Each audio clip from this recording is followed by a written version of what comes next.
welcome to my channel and to my home, Chateau de Luc.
My name's Gill and I've lived in this chateau in rural France since 2011, so I'm not new to chateau life.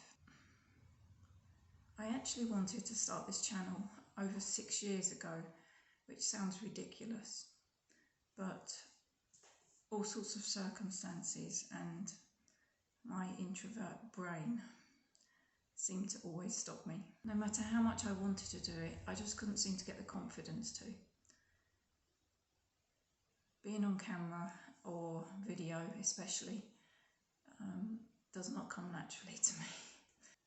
In the last few years, I've watched with delight and dismay as many other chateau channels have sprung up on YouTube.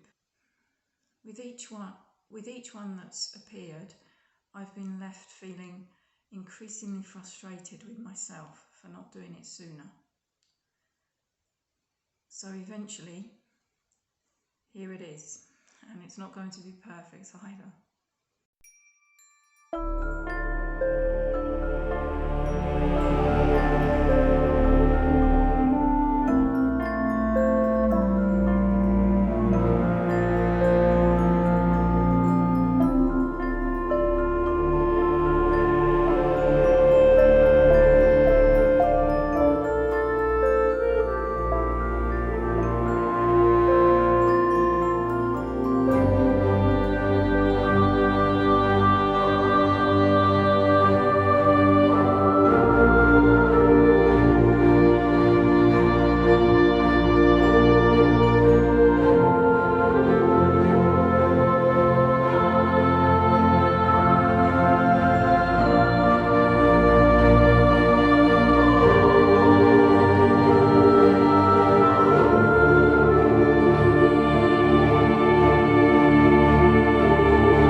People often describe living in a chateau as living the dream.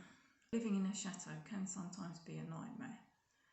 Every chateau owner's situation is different, and there's always ups and downs in life wherever you're living.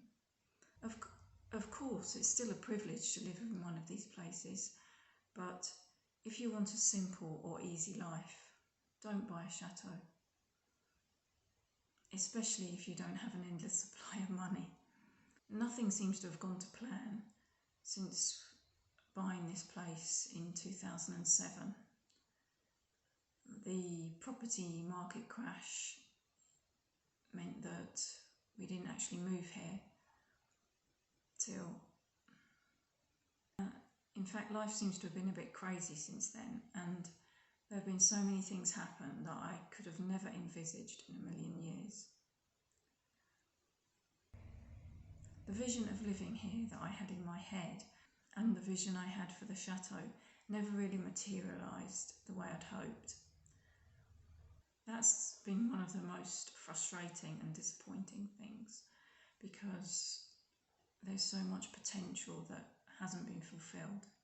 Obviously, these properties can cost a lot to renovate, but it didn't get off to a good start for us because a couple of builders were very bad, and in the beginning quite a lot of money went down the drain.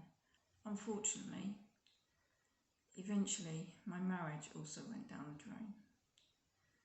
So the last few years have been especially difficult due to this.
Since 2020, most of the time I've been living here on my own, just with animals for company.